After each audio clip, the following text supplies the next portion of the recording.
ओम शांति। इस संगम युग में हम सभी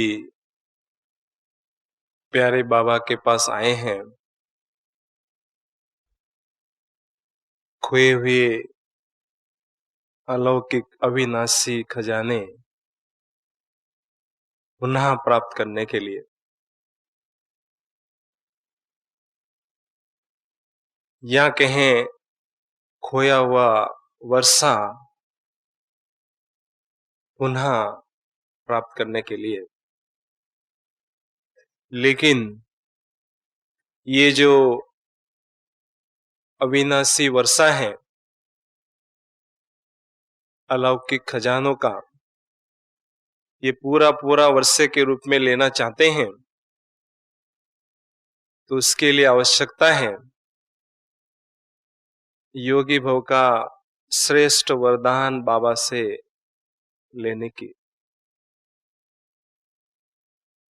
योग की स्थिति श्रेष्ठ बनाने में अगर हमें सफलता मिलती है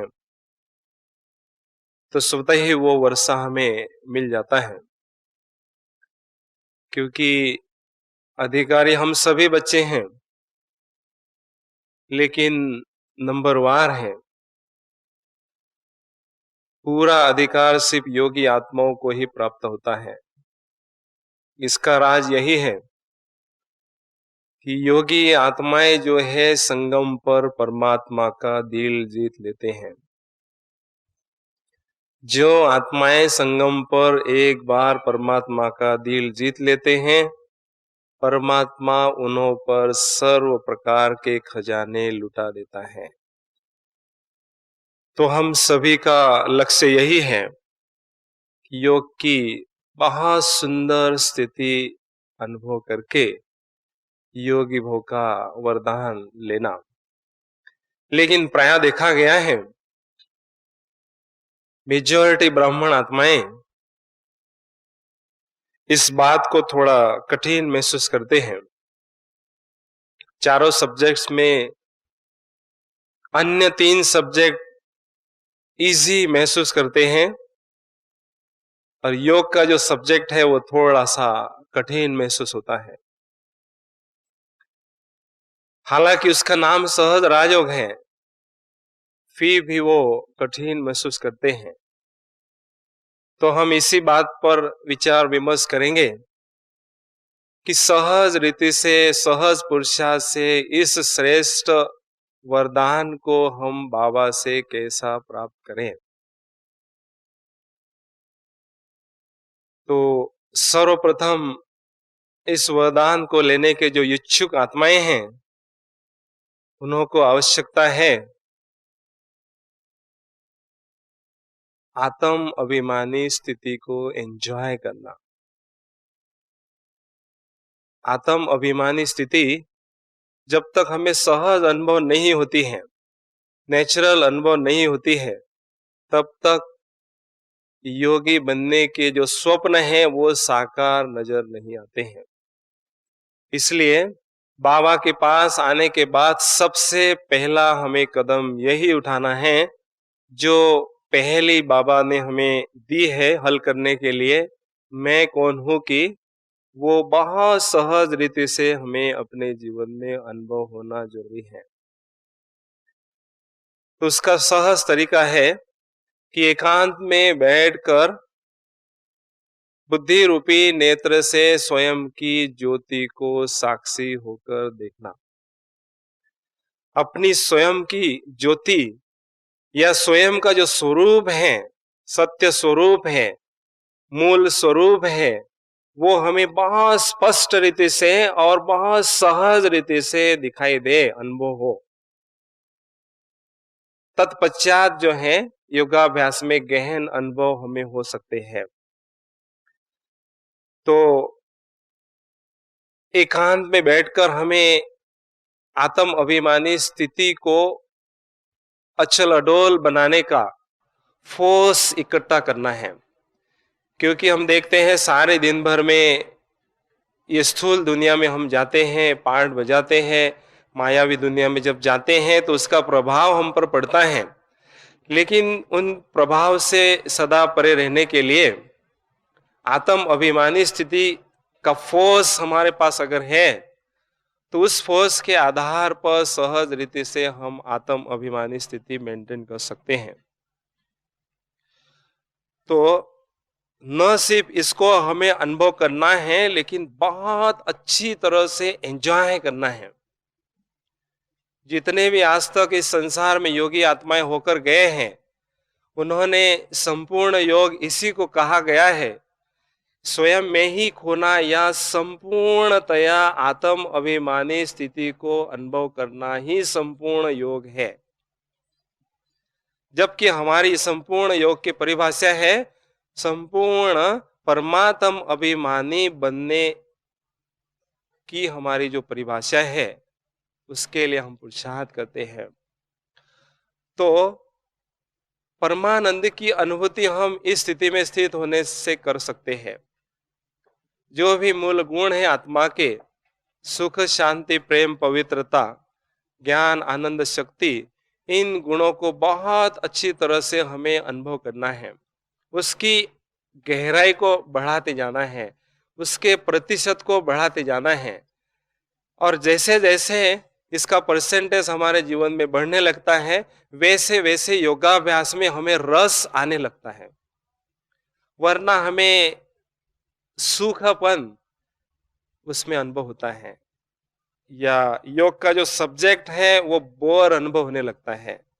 हालांकि योग का सब्जेक्ट ही हमारा ऐसा है जिसमें बहुत सुंदर गहन अनुभव हमें हो सकते हैं। क्योंकि परमात्म प्यार में जब हम खो जाते हैं तो ये सारी दुनिया की जो शुद्ध बुद्ध जो है हम भूल जाते हैं। तो एकांत में बैठकर हमें इस अभ्यास को बढ़ाते जाना है। लेकिन देखा गया है इस अभ्यास को करते रहते हुए भी इसमें हमें इतना रस नहीं आता है, उसमें बहुत अच्छी तरह से अनुभूतियां नहीं होती हैं। उसका कारण यही है कि सोमान के साथ साथ स्वस्थिति का अनुभव हमें करना जरूरी है। मैं कौन हूं ये मुझे पता है, मैं ज्योति बंधु आत्मा हूं, लेकिन उसके साथ में एक बात जोड़नी है, किस प्रकार की मैं आत्मा हूं। अर्थात दूसरे शब्दों में कहेंगे, स्वमान की सीट पर सदा सेट रहे।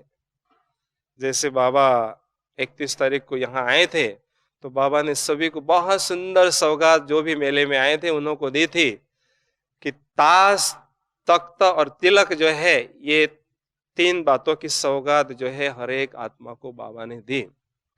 लेकिन ताजधारी, तख्तधारी और तिलकधारी हम सदा अनुभव करें, उसके लिए गुप्त पुरुषार्थ हमारा यही चलता रहे, सदा सोमान की सीट पर सदा सेट रहे। अगर संगम युग की लाइफ को एंजॉय करना है तो सोमान की जो सीट है, बाबा ने जो हमें थाट की सीट दी है, उस सीट पर सदा सेट रहे। परमात्मा के द्वारा दी गई हुई ये सीट है। अगर आप रेलवे में आते हैं या बस में आते हैं, आपकी रिजर्व सीट होती है, कोई भी हस्ती आती है आपको उठाने के लिए, तो आप बड़े ठाठ से कहते हैं ये मेरी सीट रिजर्व है। तो ये भी बाबा ने हमें दी हुई सोमान की सीट रिजर्व सीट है हमारे संगम युग पर। तो माया कितना भी प्रयास क्यों न करें, इस सीट से हमें हटना नहीं है। इस सीट को हमें किसी भी कीमत कर छोड़ना नहीं है। यह हमारा पक्की धारणा हो या हमारा ये प्रण हो, उसके लिए कितना भी प्रयास क्यों न करना पड़े हमें। क्योंकि हम देखते हैं दुनिया में जो भी बातें आती हैं, जो भी समस्या आती हैं, वो इस सीट को हिलाने का प्रयास करती है। और जैसे जैसे ये सीट हिलने लगती हैं तो हमारी स्थिति उलझ जाती है। तो इसलिए इस सीट पर बहुत मस्ती से बैठे रहना है, सेट होकर रहना है, अगर स्वराज अधिकारी बनकर संगम युगी जीवन को एंजॉय करना है तो। इस सीट पर सेट होने से फायदा हमें क्या होगा? इस सीट पर सेट होने से ईश्वरीय नशा और ईश्वरीय खुशी की अविनाशी प्राप्ति हमें होगी, जो बहुत जरूरी है योगाभ्यास में गहन अनुभव करने के लिए। योगाभ्यास में अगर हमें बहुत सुंदर अनुभव करने हैं तो उसके लिए ईश्वरीय नशे से हमारी आत्मा भरपूर हो, ईश्वरीय खुशी से हमारी आत्मा भरपूर हो। क्योंकि परमात्मा से जो हम मिलन मनाने जा रहे हैं, प्रभु मिलन मनाने जा रहे हैं, उसका आनंद हम तभी लूट सकते हैं जब हमारा मन जो है ईश्वरीय नशे में चूर हो, उसमें एकदम खोया हुआ हो, वरना वो सूखा हमें अनुभव होगा। तो जैसे जैसे इस सीट पर हम स्थित होते हैं तो ऑटोमेटिक अविनाशी खुशी की हमें अनुभूति होती है। देखा गया है जिस प्रकार के संकल्प हमारे मन में चलते हैं उसी के आधार पर मन में खुशी या गम रहता है। जिस समय मन में बहुत सुंदर पॉजिटिव संकल्प चलते हैं और सकारात्मक समर्थ संकल्प चलते हैं तो मन आनंदित रहता है, मन खुशी से भरपूर रहता है। और जब अशुद्ध संकल्प या असमर्थ संकल्प या व्यर्थ संकल्प मन में चलते हैं तो मन उलझा हुआ रहता है, मन गम से भरपूर रहता है। इसलिए मन में हमेशा पॉजिटिव संकल्पों की रचना करते रहें, उस पर हम विशेष ध्यान दें। लेकिन उसके लिए आवश्यकता है सोमान के सीट पर बैठे रहने की। जो भी हम अमृत वेले योगाभ्यास करते हैं और मुरली सुनते हैं, उसके आधार से मन में बहुत अच्छी तरह से हम सकारात्मक संकल्प की रचना कर सकते हैं। तो दिन भर में जो भी बातें आती हैं उन बातों का सामना करते हुए सकारात्मक संकल्प चलाने में हमें सफलता मिल सकती है। लेकिन इस बात का हमें ध्यान जरूर रखना है, किसी भी कीमत पर ईश्वरीय नशे को कम होने नहीं देना है। किसी भी कीमत पर उमंग और उल्लास के जो पंख बाबा ने आत्मा रूपी पंछी को दिए हैं, ये इन पंखों को हमें न कमजोर होने देना है, न माया को उनको काटने देना है। नंबर 1 पुरुषार्थ की निशानी यही है, अच्छे पुरुषार्थ की निशानी यही है। ये जो वर्ल्ड यूनिवर्सिटी है, इसके जो टॉपर होंगे, इसके जो चैंपियन होंगे, उन्हों की विशेष निशानी यही होगी, वो किसी भी कीमत पर अपने उमंग और उल्लास को कम नहीं होने देंगे।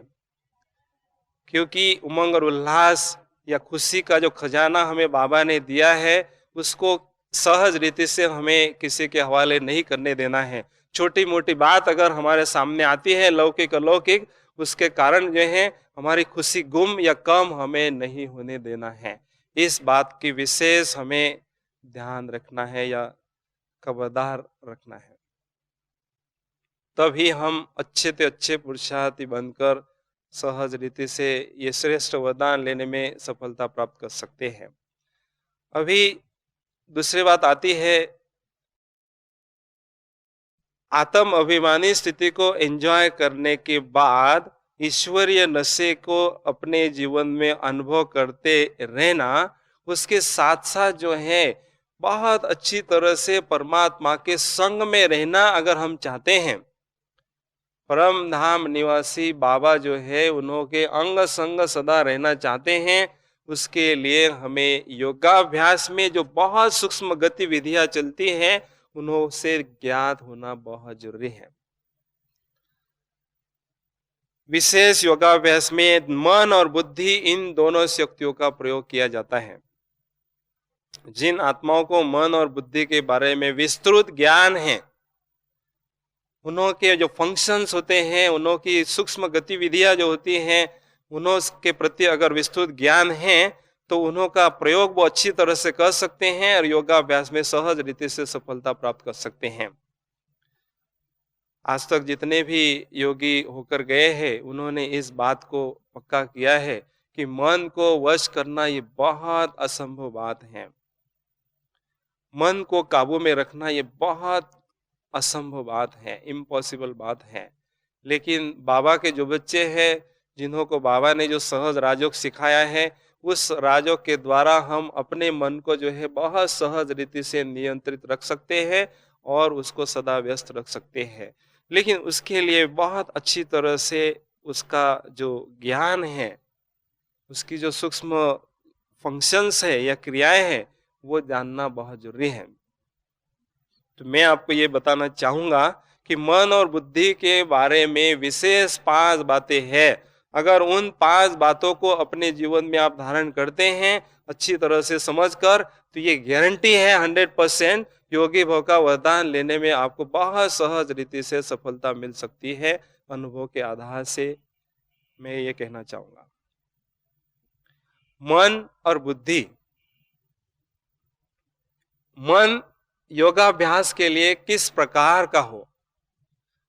मन हमारा बहुत शांत हो, शीतल हो और हल्का हो। ऐसा ही मन जो है योगाभ्यास में गहन अनुभव कर सकते हैं। तो स्वयं के मन को सारे दिन भर में शांत और शीतल और हल्का रखना, ये मेरी जिम्मेदारी है। किसी भी प्रकार का रिंचक मात्र भी बोझ उस पर न हो, किसी भी प्रकार के संकल्प जो मुझे अशांत बनाए, वो मुझे संकल्प मन में नहीं लाने हैं और एकदम हल्का फुल्का उसको रखना है।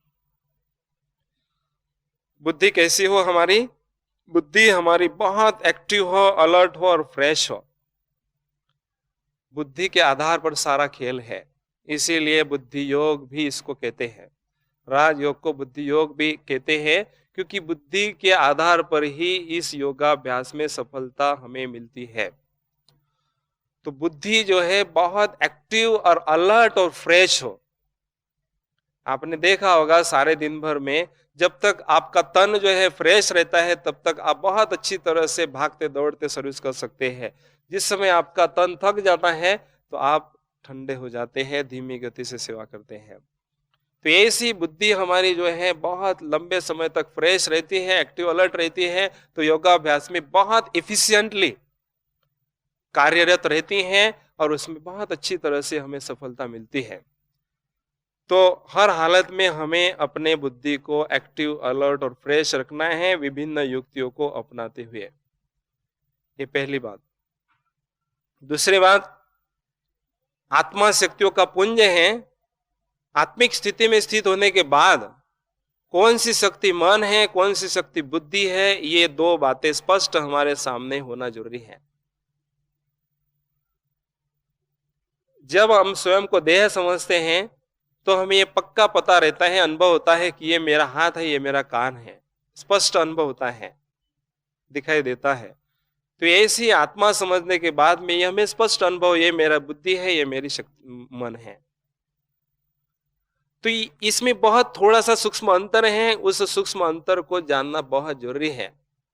और जब उस सूक्ष्म अंतर को जानते हैं तो ऑटोमेटिक उसमें जो सूक्ष्म अंतर है जानने के बाद में उसको यथार्थ रीति से प्रयोग में हम ला सकते हैं। तो आत्मिक स्थिति में स्थित होने के बाद जो है आपको देखना है कि देखने वाली शक्ति जो है आपकी बुद्धि है।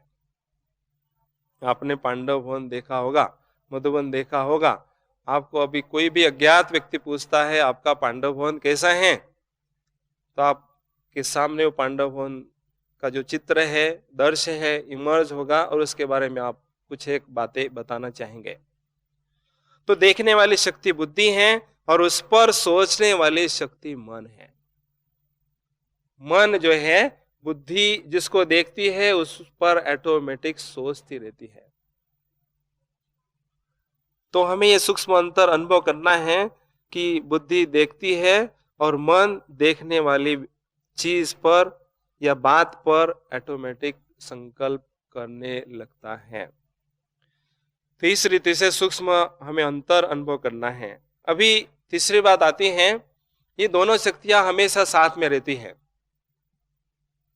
इनका आपसी क्या नाता है, आपसी क्या इनका रिलेशन है, इस रिलेशन को जानना भी बहुत जरूरी है। तो इनका रिलेशन यही है, बुद्धि मन का बॉस है, बुद्धि मन का कंट्रोलर है, बुद्धि मन का प्लानर है, बुद्धि मन का ऑर्गेनाइजर है, बुद्धि ही मन का सब कुछ है। मन जो है बुद्धि का फॉलोअर है। जहां बुद्धि जाती है वहां मन ऑटोमेटिक हमारा जाता है। ये आपसे उनका रिश्ता नाता है। अभी चौथी बात आती है, इन दोनों शक्तियों का योगाभ्यास में प्रयोग हम कैसा करें। जब हम योगाभ्यास में विशेष बैठते हैं तो आत्मिक स्थिति में स्थित होते हैं, तो सीधा पहले हमें बुद्धि रूपी नेत्र को परम धाम में शिव बाबा पर या सूक्ष्मवतन में ब्रह्मा बाबा के भ्रुकुटी में शिव बाबा पर एकाग्र करना है। जितना देर तक आपका बुद्धि रूपी नेत्र बाबा के स्वरूप को देखता है, उतना समय तक ऑटोमेटिकली आपका मन जो है बाबा के गुण के प्रति, स्वरूप के प्रति, ज्ञान के प्रति सोचता रहता है। मन उसमें कार्यरत रहता है, मन उसमें व्यस्त रहता है, मन बना भाव का जाप जो है जपता रहता है। तो हमारा ध्यान यही रहे कि बुद्धि रूपी नेत्र हमारा बाबा पर सदा टिका हुआ रहे। कैसी भी बात सामने आती है, लेकिन बुद्धि रूपी नेत्र को हमें बाबा से हटने नहीं देना है। लंबे समय तक अगर आपको बुद्धि रूपी नेत्र को बाबा पर टिकाना है तो उसके लिए आवश्यकता है बेहद के वैराग्य वृत्ति को अपनाने की। बाबा ने विशेष इस वर्ष हमें गंभीर इशारा दिया है कि इस वर्ष आवश्यकता है बेहद के वैराग्य वृत्ति का वायुमंडल बनाने की। क्योंकि जब तक बेहद के वैराग्य की वृत्ति हमारे मन में जागृत नहीं होती है, तब तक जो है दुनियावी बातें, दुनियावी आकर्षणों से बुद्धि हमारी हटती नहीं है और बाबा की तरफ जुटती नहीं है। हमें ये स्पष्ट अनुभव हो कि ये दुनिया जो है मेरे लिए नहीं है। आप स्पष्ट अनुभव करो कि ग्लोब पर, पृथ्वी के ग्लोब पर आप बैठो, सूक्ष्म रीति से उस पर बैठकर आप स्वयं से पूछो कि मुझे इस पुरानी दुनिया से क्या चाहिए। मुझे इस संसार से, पुरानी दुनिया से कुछ भी नहीं चाहिए, मेरा यहाँ कुछ भी नहीं है। मैं थोड़े समय के लिए यहाँ आई हूँ पाठ बजाने के लिए इस रंगमंच पर। ये दुनिया मेरे लिए नहीं है। सिर्फ कहने मात्र नहीं, लेकिन आत्मा अंदर से रियलाइज करे कि सचमुच ये दुनिया जो है ना, ये पराई दुनिया है। हमारी दुनिया तो अपनी है, अलौकिक दुनिया है, फरिश्तों की दुनिया है, सत्य की दुनिया है, वैकुंठ की दुनिया है, वो अपनी दुनिया है। ये घटिया दुनिया ये हमारी नहीं है। इसमें समस्या ही समस्याओं का सागर है। इस दुनिया में ये माया की, रावण की दुनिया है। तो इस दुनिया से हमारे मन में बेहद की वैराग्य की वृत्ति जागृत जितनी होती है, ऑटोमेटिक बुद्धि हमारी बाबा की तरफ दौड़ने लगती है, ऑटोमेटिक बुद्धि उपराम होने लगती है और बाबा की तरफ जुटी हुई रहती है, न चाहते हुए भी। अभी देखा जाता है, जिस समय हम बाबा को देखने का प्रयास करते हैं, लंबे समय तक हम बाबा को देख नहीं सकते हैं, बुद्धि को वहां टिका नहीं सकते हैं। लेकिन आगे ऐसा समय आने वाला है जब हाहाकार का समय होगा। हजारों के बीच में हम स्वयं को अनुभव करेंगे, आवाज ही आवाज चारों ओर अनुभव करेंगे। और ऐसे परिस्थिति में हजारों के बीच में रहते हुए एक सेकंड में हमें बाबा से कनेक्शन जोड़ना होगा।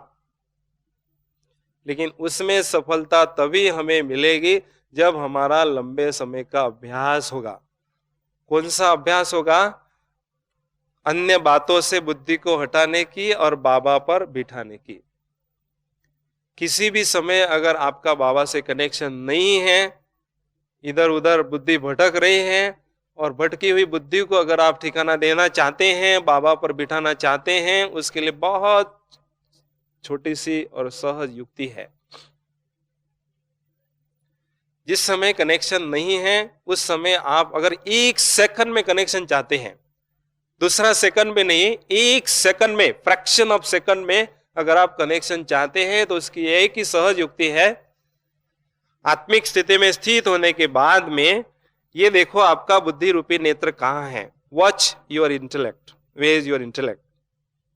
देखो, वॉच करो, फिर उसको कैच करो, उसको पकड़ के ले आओ और उसको मैच करो। एक सेकंड में आपको कनेक्शन मिलेगा। जितनी आपकी watching power, catching power, matching power बढ़ती जाएगी, उतना योगाभ्यास आपका बहुत अच्छी तरह से बढ़ता जाएगा। तो बुद्धि को बाबा पर लंबे समय तक बिठाने का और बाबा के सुंदरता को, सत्यम शिवम सुंदरम जो बाबा का रूप है, उस रूप को बहुत अच्छी तरह से एंजॉय करना है, हमें बहुत अच्छी तरह से उसको अनुभव करना है।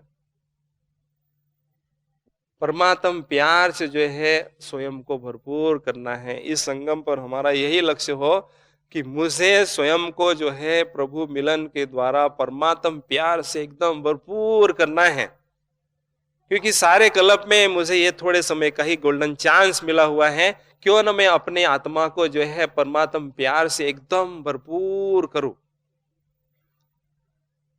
लेकिन हमेशा जो है हाथ काड़े और दिल यार्डे कहते हैं ना, हाथ से काम कर रहे हैं, दिल यार की तरफ है, हमारा बाबा की तरफ है, बुद्धि उससे जुटी हुई है।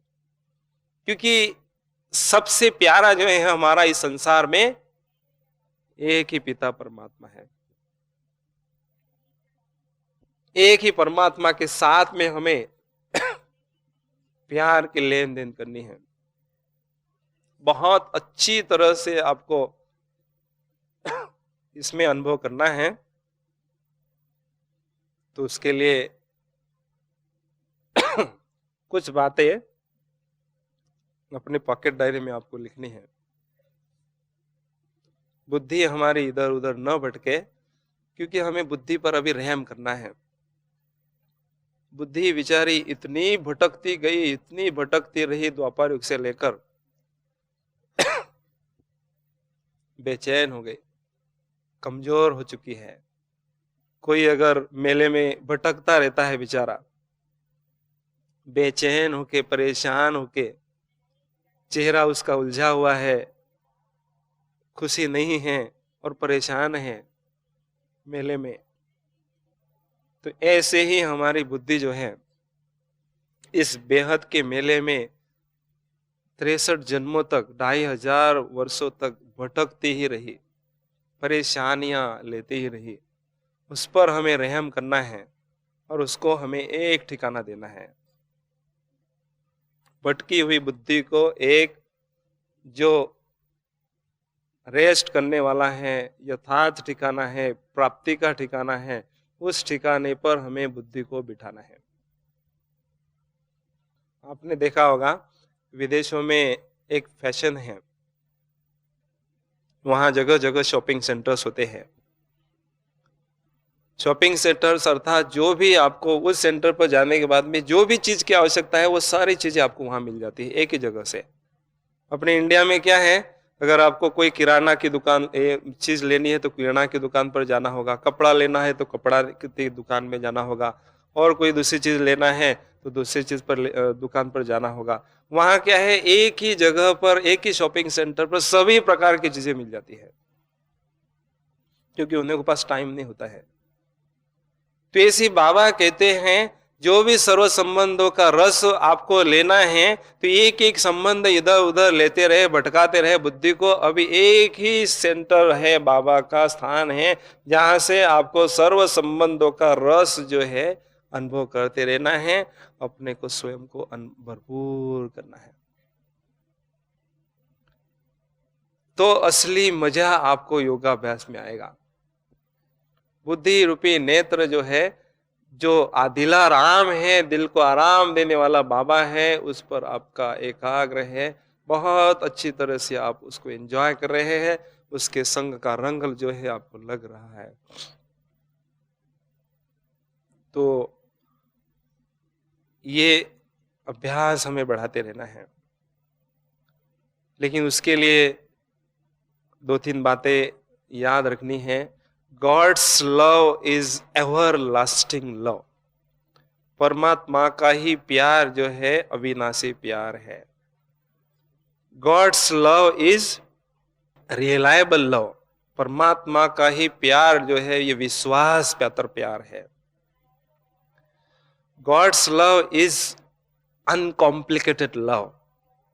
परमात्मा का प्यार जो है ना वो सीधा है, उसमें कोई और कंडीशंस वगैरह कॉम्प्लिकेशंस नहीं होती हैं। गॉड्स लव इज अनकंडीशन लव, उसमें लिए कोई कंडीशन नहीं होती है। आत्माओं के प्यार के लिए कोई ना कोई कंडीशन होती है।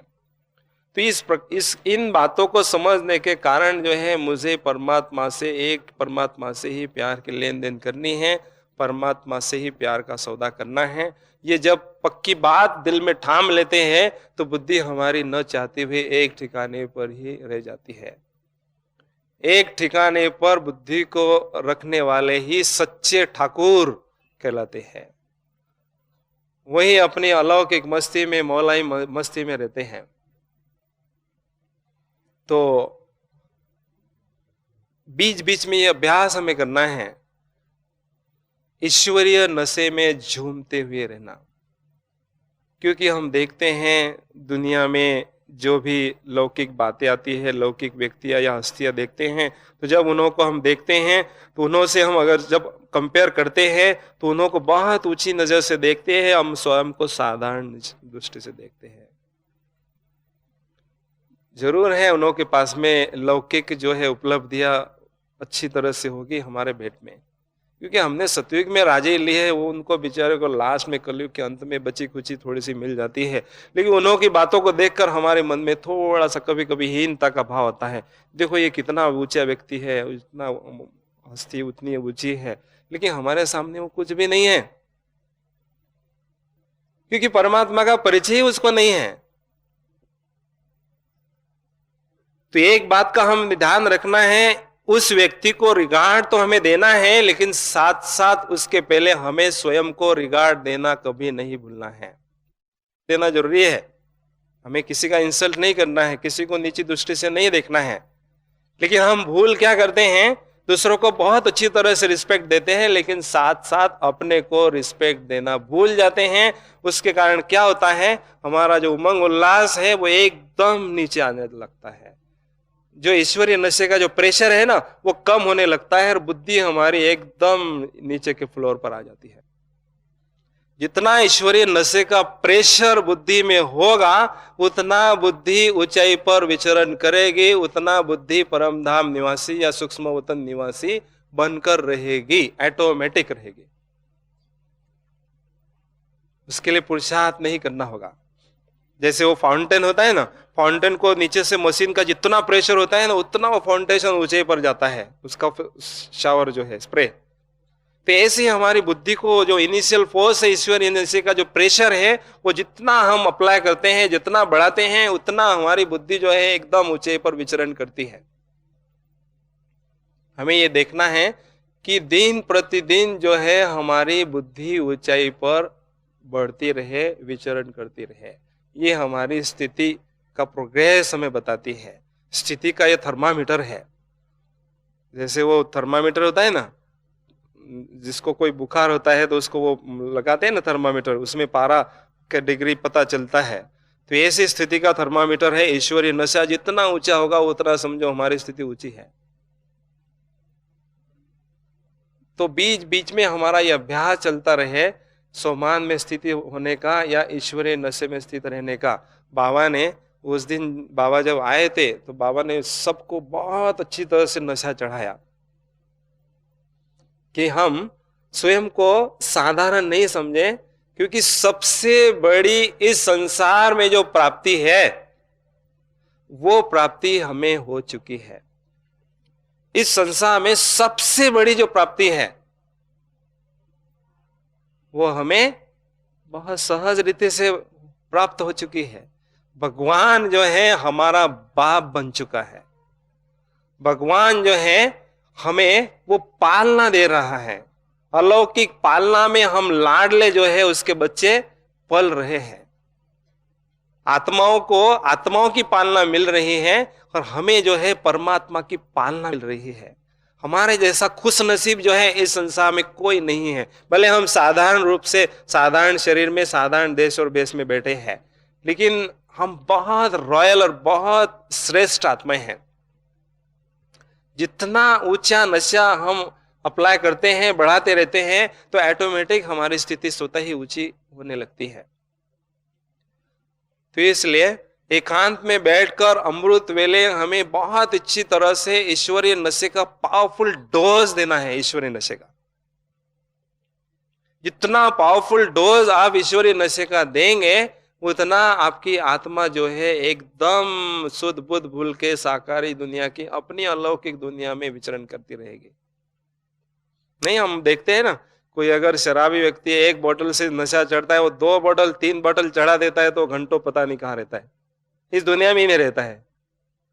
तो ऐसे हम पावरफुल ईश्वरीय नशे का अगर हम डोज चढ़ा देते हैं, बढ़ा देते हैं या अमृत वेले, तो सारे दिन भर में आप इस दुनिया में स्वयं को अनुभव नहीं करेंगे, आप अपनी दुनिया में अलौकिक मस्ती में अनुभव करेंगे कि हम हैं परमात्मा के दीवाने, हम हैं परमात्मा के परवाने।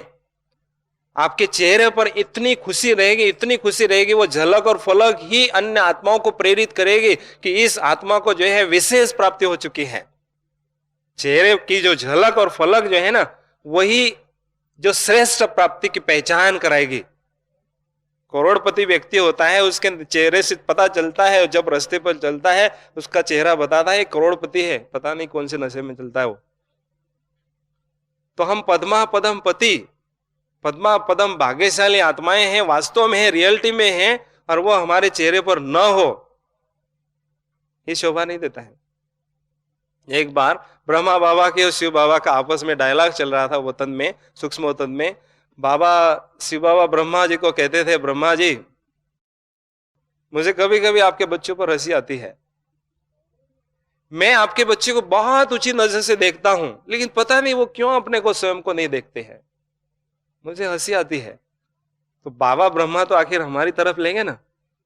बाबा ठीक है, धीरे धीरे, आज नहीं वो कल कभी ना कभी उनको नशा चढ़ेगा और उसी तरह से वो स्वयं को अनुभव करेंगे। तो कहने का भाव है, बाबा हमें बहुत ऊंची नजर से देखता है, लेकिन हम स्वयं को साधारण नजर से, साधारण दृष्टि से देखते हैं। तो जब ये अविनाशी खुशी होने लगती है तो हमारे धरती पर पैर नहीं रहते हैं। आपने कभी अनुभव किया होगा, जिस दिन आपको बाबा का परिचय मिला, आत्मा ने स्वीकार किया कि मुझे परमात्म प्राप्ति हुई, उस समय आपको कितना नशा, कितनी खुशी होगी। याद करो अपने बचपन के दिन, जिस दिन आपने बाबा के घर में कदम रखा और स्वीकार किया कि परमात्मा की प्राप्ति मुझे हुई, परमात्मा मेरा बाप बन गया, उस दिन आपके जो पैर है ना, धरती पर नहीं होंगे, उड़ते होंगे। लेकिन शुरू में तो वो बहुत नशा रहता है, लेकिन धीरे धीरे धीरे धीरे धीरे धीरे वो नशा गुम या कम होता है, या साधारण होता है, या डाउन हो जाता है। क्यों होता है डाउन? दुनिया की बातों में आने के कारण वो जो निश्चय है बाबा पर होना चाहिए, वो या निश्चय हमारे पर होना चाहिए, वो निश्चय में परसेंटेज धीरे धीरे धीरे कम होने लगता है। तो उसके कारण जो है हम स्वयं को साधारण समझते हैं, उसके कारण नशा जो है हमारा धीरे धीरे डाउन होता है। तो आप सारे दिन भर में अलौकिक नशे में झूमते रहेंगे तो मन और बुद्धि जो है आपकी ऑटोमेटिक इस अलौकिक दुनिया से उपराम होकर अपनी दुनिया में रहेंगे। जैसा कोई साइंटिस्ट होता है ना, एकांत में जब बैठता है, बहुत गहन विचार में होता है, तो उसके चेहरे से ये पता चलता है स्थूल रीति से तो यहाँ है वो, लेकिन वो कहीं और दूर खोया हुआ है। उनकी आंखें, उसके चेहरे, उनका सब कुछ शक्ल दिखाता है, खोया हुआ होता है वो साइंटिस्ट या कोई स्कॉलर या रिसर्च में जो होता है ना खोया।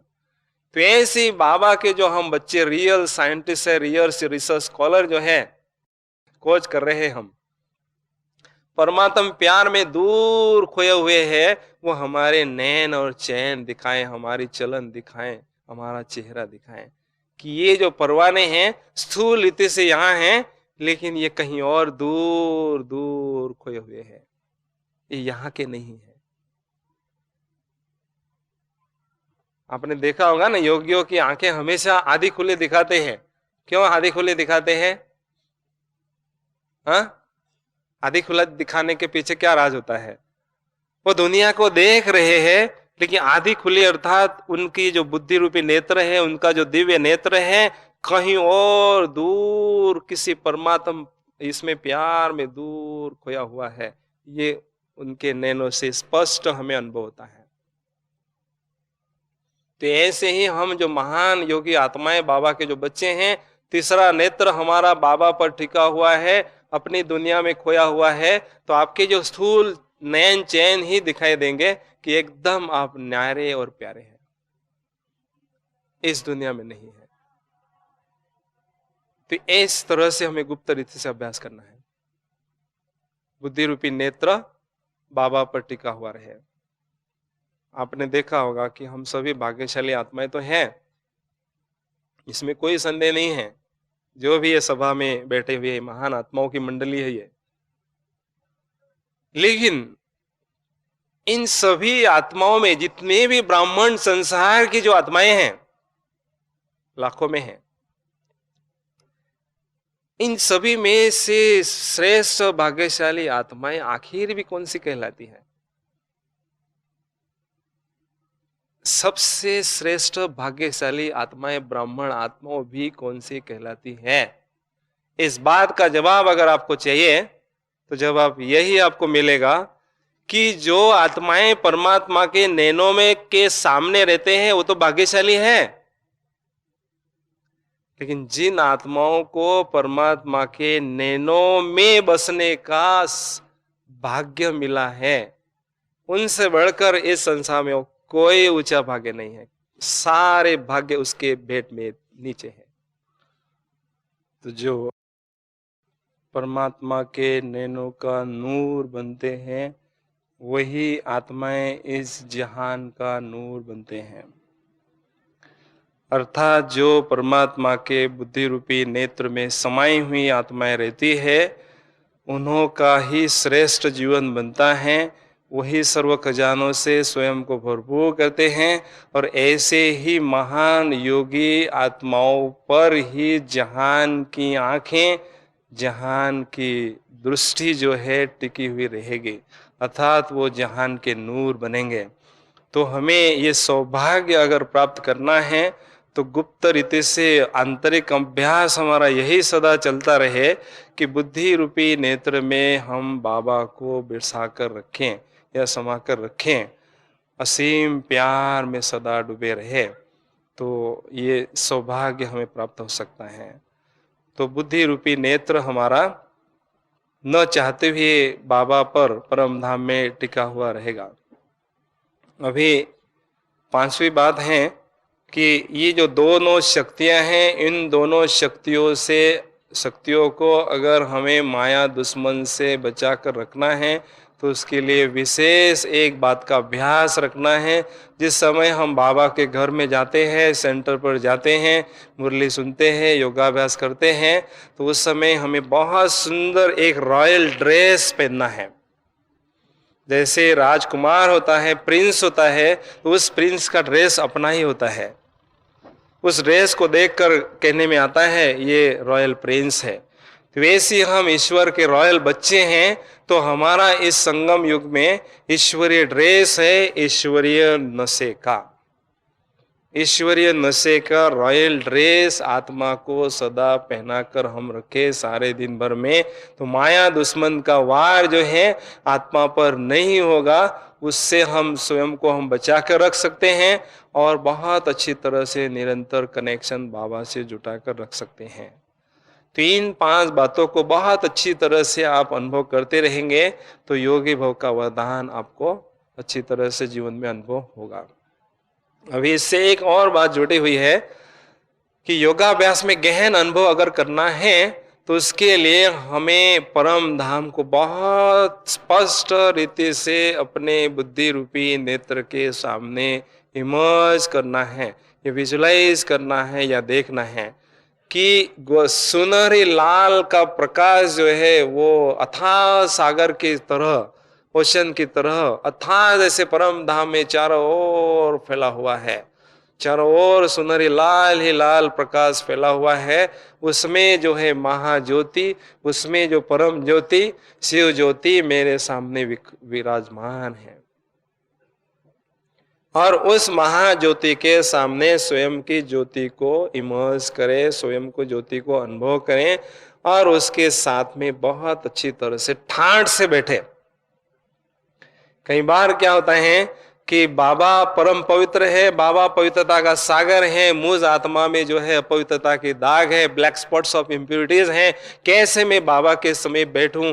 क्या मुझे सचमुच बाबा के समय बैठने का अधिकार है या नहीं? मेरा मन थोड़ा कभी कभी खाता है। लेकिन ये बात हम ध्यान में रखें, सजनी को साजन के पास बैठने का अधिकार होता है, चाहे वह सजनी कैसे भी हो। बाबा ने हम आत्माओं रूप की सजनियों को अपनाया है। बच्चे को अपने बाप के कंधे पर बैठने का अधिकार होता है, बाप के समीप बैठने का अधिकार होते है, चाहे वो बच्चा कैसा भी हो। बाबा ने हमें बच्चे के रूप में स्वीकार किया है।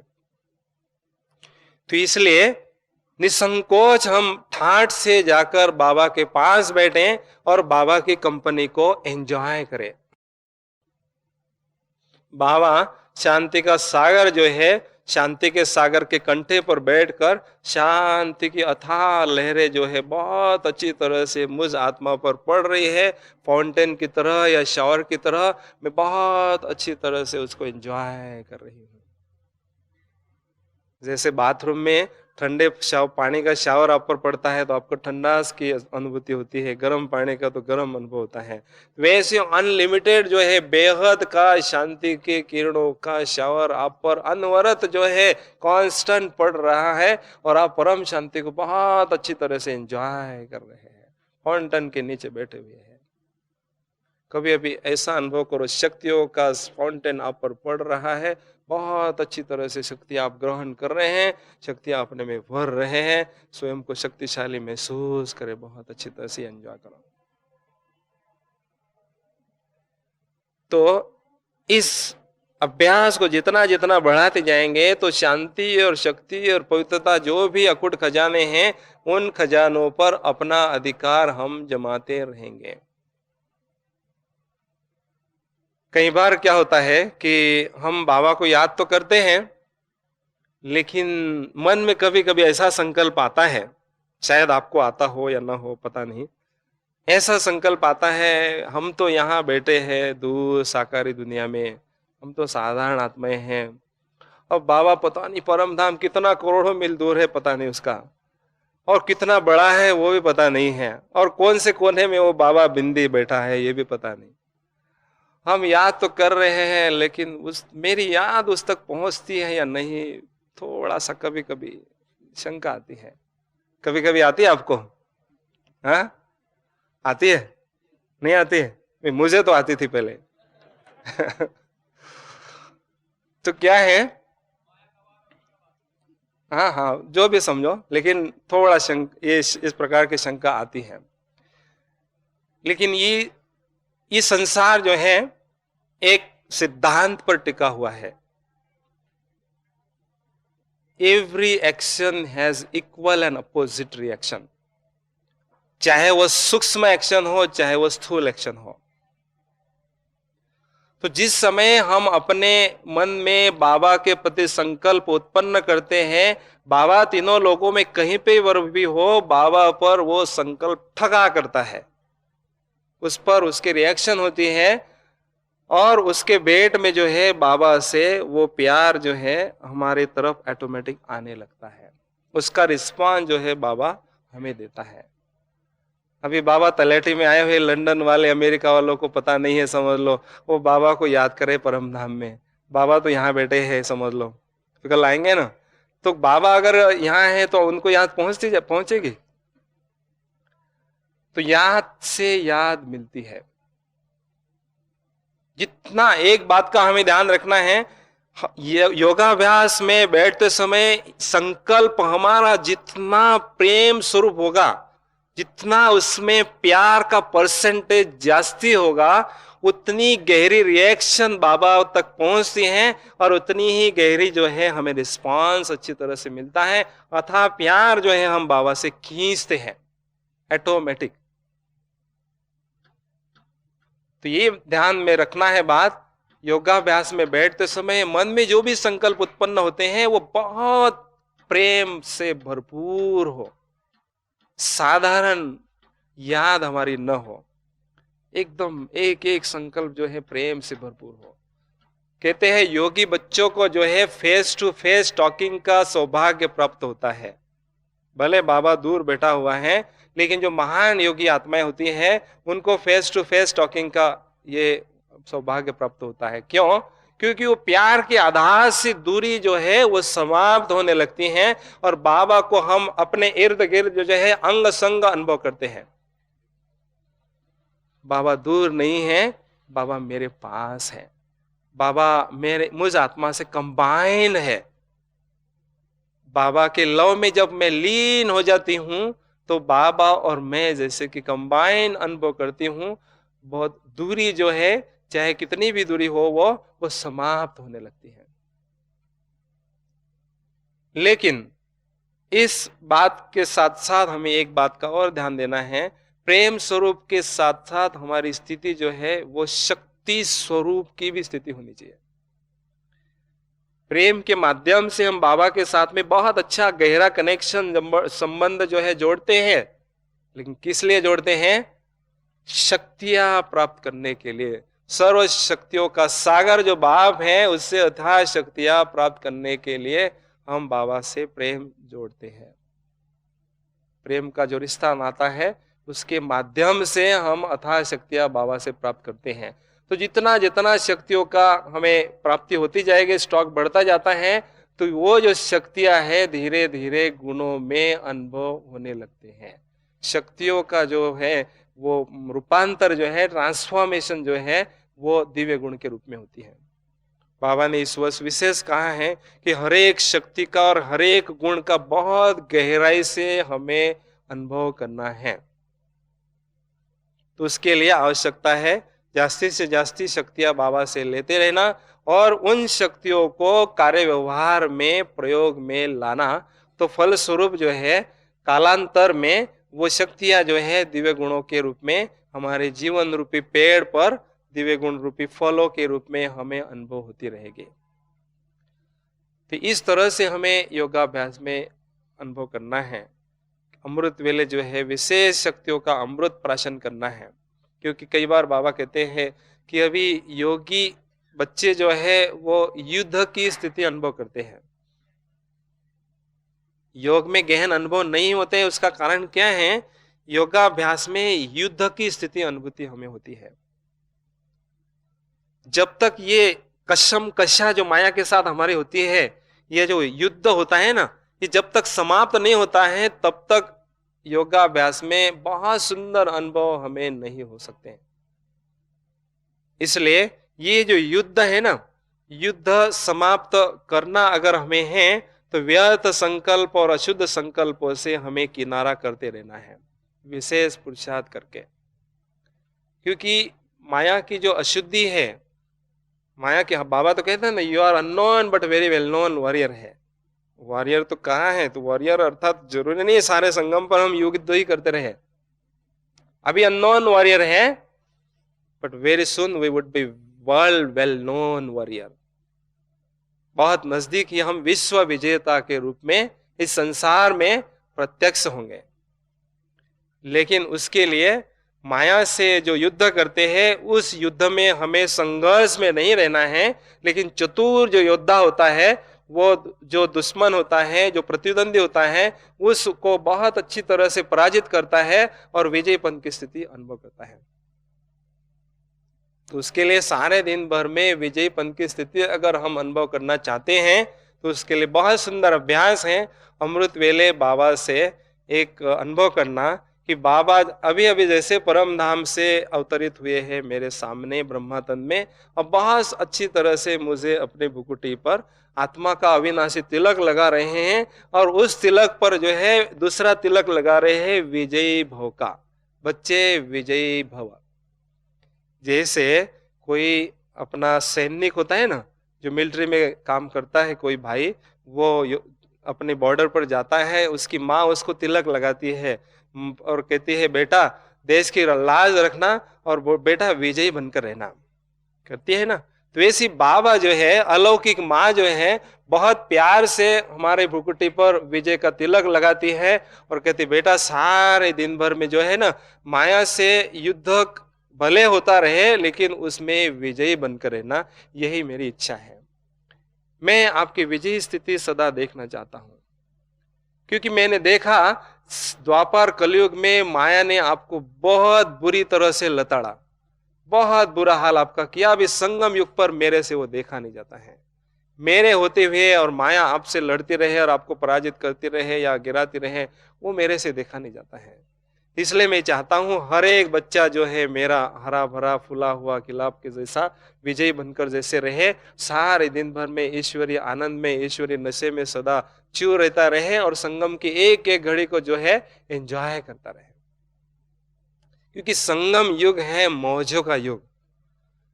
इस संगम युग में, मौजों के युग में अगर हम मौज अनुभव नहीं करेंगे, परमात्मा पालना की जो ये ले रहे हैं उसमें मौज की अनुभूति नहीं करेंगे, तो आखिर कौन से युग में करेंगे?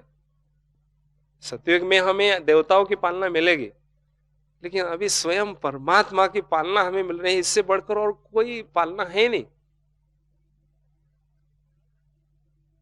तो इस मौजों के युग में सदा मौज अगर अनुभव करते रहना है तो अपने ईश्वरीय नशे के खुमारी में सदा रहते रहे। अगर होगी ईश्वरीय नशे की खुमारी तो न लगेगी कभी माया की बीमारी। खुमारी जब होगी ना तो बीमारी नहीं लग सकती है। अगर खुमारी नहीं होगी तो रिचक मात्र किसी न किसी प्रकार से माया का अटैक होगा और आपको किसी न किसी प्रकार का माया का रोग होने की संभावना हो सकती है। इसलिए सारे दिन भर में विजयीपन की स्थिति अगर मेंटेन करनी है तो दो प्रकार के सोमान अच्छी तरह से हमें अनुभव करना है। मैं मास्टर सर्वशक्तिवान आत्मा हूं।